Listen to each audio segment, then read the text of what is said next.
Love you ముద్దు 2025 November 7న థియేటర్స్లో release అయిన కన్నడ మూవీ ఇది. ఈ మూవీ తెలుగు డబ్బింగ్ ఇప్పుడు అమెజాన్ ప్రైమ్ వీడియోలో అవైలబుల్గా ఉంది.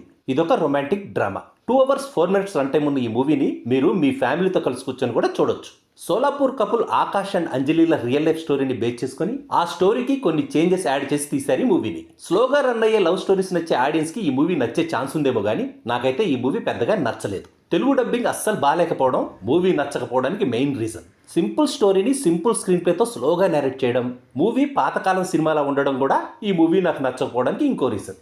మూవీ స్లోగా రన్ అయినా మూవీ క్లైమాక్స్ మాత్రం బాగుంది. మూవీ లాస్ట్ 30 minutes ఈ మూవీకి హైలైట్ అని చెప్పొచ్చు. నేను ఈ మూవీ స్టోరీ గురించి చెప్పడం స్టార్ట్ చేస్తే స్పాయిలర్స్ చెప్పాల్సి ఉంటుంది. అందుకే ఈసారి నేను ఈ మూవీ బేసిక్ స్టోరీ గురించి కూడా చెప్పడం లేదు. మీరెవరినైనా నిజాయితీగా ప్రేమిస్తే ఎన్ని అడ్డంకులు ఎదురొచ్చినా మీ కమిట్మెంటే మీ ధైర్యంగా మారుతుందని ఈ మూవీ ద్వారా డైరెక్టర్ ఇచ్చిన మెసేజ్ సింపుల్ గానే ఉన్నా ఈ మూవీకి కనెక్ట్ అయిన వాళ్ళకి మాత్రం ఆ మెసేజ్ చాలా పవర్ఫుల్ మెసేజ్ లా అనిపిస్తుంది. ఫస్ట్ హాఫ్లో వర్కౌట్ అవని ఫోర్స్డ్ కామెడీ, అనవసరంగా సినిమా ఫ్లోకి అడ్డంగా వచ్చే సాంగ్స్, తెలుగు డబ్బింగ్లో మీనింగ్స్ మారిపోవడం వల్ల మూవీలోని ఎమోషన్స్ మన తెలుగు ఆడియన్స్కి ప్రాపర్గా కనెక్ట్ అయ్యేలా లేకపోవడం ఈ మూవీకి మైనస్ అయ్యాయి. రియల్ లైఫ్ స్టోరీ అవ్వడం, లవ్ స్టోరీ పార్ట్ ఎంగేజింగ్గా అనిపించడం, సెకండ్ హాఫ్ హార్ట్ రెంచింగ్గా ఉండడం, ప్రేమలోని హార్షర్ సైడ్ని ఈ మూవీలో చూపించడం, ఎక్సలెంట్ క్లైమాక్స్. మూవీ ఎండింగ్లో ఈ మూవీని ఏ లవ్ స్టోరీని బేస్ చేసుకుని తీశారో వాళ్ళ ఒరిజినల్ క్లిప్స్ను చూపించడం ఈ మూవీకి ప్లస్ పాయింట్స్.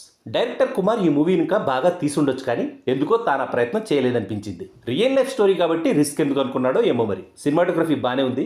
మూవీని ఎమోషనల్గా ఎలివేట్ చేసేలా ఉన్న బ్యాక్గ్రౌండ్ మ్యూజిక్ బాగుంది.